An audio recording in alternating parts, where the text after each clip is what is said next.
Gyti, tau reikia pasigydyti, gana vaidinti laido riterį, tavęs jau pasigėdo Šeduvos gimnazijoje, taugi pochų mokslai gerini fantaziją, senai pasiklydai internetinėse bangose, giriesi, kad pirmas žaidimų topose, gal nepasižymi gerų rimų kūrimų, jei paprašysi, tai duosiu porą patarimų, gana tėvams skūstis, internetas lagina, geriau skūsi, jog nežinai, kaip atrodo vagina, raginu tave atskratyti šios priklausomybės, atitrūkai nuo realybės, susikūrė fabafėk anketą, tipo turi ahujeną paną, vardu Roberta, pastebėjau visi radviliškiai debilai ryškiai, ko čia išbliškai, paminėjau faktų apie tave biški, čia tik biški.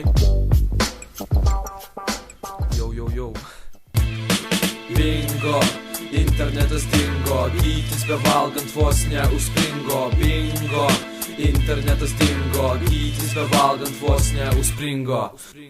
Taip, tai mano darbas, aš nukarpiau visus laidus, nežinau, iš tavęs prie kompo žmogaus nebus, internetas kaip ir tavo proto šūdo, pilnas gėjų kategorijoje, radai tu mėgstamiausius filmus, mano darbas kilnus, sugrąžinsiu į realybę, priminašinė žaidimas, turėsi tik vieną gyvybę, Facebook'e mamos, daugiau nebebaksnosi, kuri yra vienintelė moteris pas tave drauguose, nepadės šį kartą ir belaidis ryšys, nes jam dirbti trukdys, tavo neskusta kušis.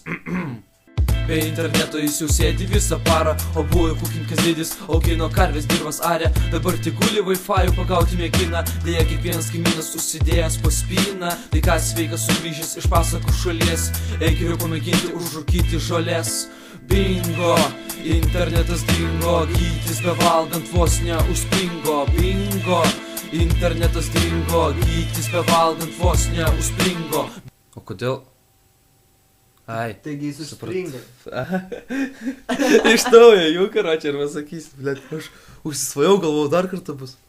Po. Nieko nebus, jis jau užspringo, pamirš. Per paskutinį partą dabar viskas bus aptarta, skaitų užgyti, pagalvok dar kartą, ar verta eikaušę daužy su tave, kaip kliaušė mėgsti kompiuterinius efektus, tik gaila tavo repė rastas ne vienas defektas, tu lėtas pilėtis, koks jausmas per ekraną mylėtis, atskleistos visos paslaptys, jis nežino kur dėtis, mano eilės sprogsta kaip molotovo kokteilis, tavo ginklas klaviatūra, o ne maikas ar peilis, prasidėjo mano epocha, davai duokit antrą lochą, stumkant manęs kiek nori man šį kartą. Tokiem tik gėdot bažnyčia kaip pievai klykiančiai telyčiai, atlaikyk šią agresiją, nepaslaptis, kad tau nuo radiacijos sutriko erekcija, ar pamylėsi ją, nu tą dešinę ranką.